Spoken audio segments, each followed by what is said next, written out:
বিশ্বাসে কৃষ্ণ মিলে এই কথাটা আমরা সবাই শুনেছি। ছোট্ট একটি গল্প বলছি শুনুন। একজন লোক ছিল, তার জীবনে কোনো কিছু ভালো যাচ্ছিল না। সে যেই কাজটাই করত ওই কাজটা ভুলভাল কিছু একটা হয়ে যেত, মানে কোনো কিছুই ভালো হচ্ছে না। তো তার একজন বন্ধু তাকে বলেছে যে তুই একটা কাজ কর, তুই তো ভগবান মানিস না, তুই ভগবানকে পূজা কর, তুই ভগবান শ্রীকৃষ্ণকে পূজা কর।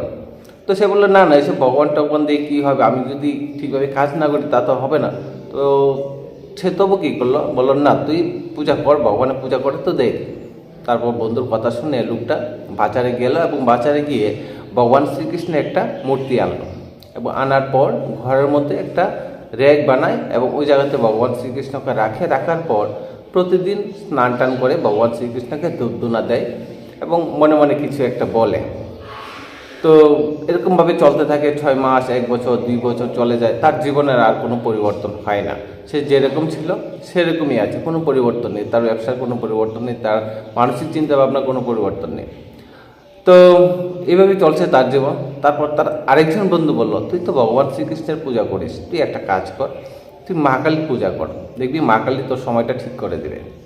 তখন ওই বন্ধুর কথা শুনে লোকটা কী করলো, বাজারে গেলে একটা মা কালীর মূর্তি আনার পর ওই ভগবান শ্রীকৃষ্ণকে যে জায়গায় রেখেছিলেন ওই ভগবান শ্রীকৃষ্ণকে এখান থেকে সরিয়ে দিয়ে ওই জায়গাতে মা কালীকে রাখেন।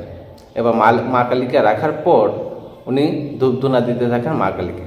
তো একদিন তার মনে হলো যে আমি যে মা কালীকে ধূপধুনা দিচ্ছি, ওই ধূপধুনাটা উপরে যে আমি যে ভগবান শ্রীকৃষ্ণকে সরিয়ে রেখেছি ভগবান শ্রীকৃষ্ণকে, ওই ভগবান শ্রীকৃষ্ণ ওই গন্ধটা পাচ্ছে।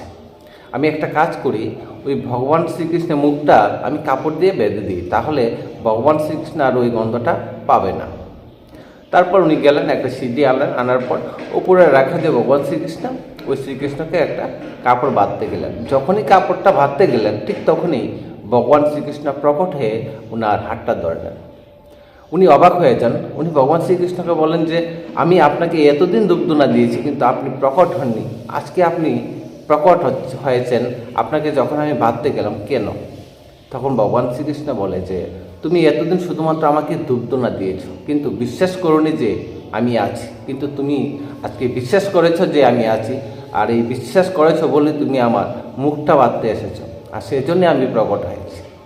তো গল্পটা মূল উদ্দেশ্য হলো যে আপনাকে বিশ্বাস করতে হবে ভগবানের উপর, আপনার কাজের উপর বিশ্বাস রাখতে হবে। আমরা অনেক সময় কী করি, এমনি ভগবানকে প্রণাম করি, মানে এটা মানি না যে ভগবান এখানে আছে।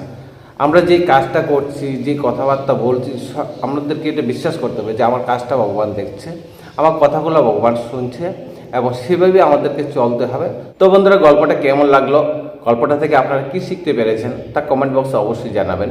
যদি গল্পটা ভালো লাগে তাহলে অবশ্যই গল্পটা শেয়ার করে দেবেন। ধন্যবাদ সবাইকে, ভালো থাকবেন।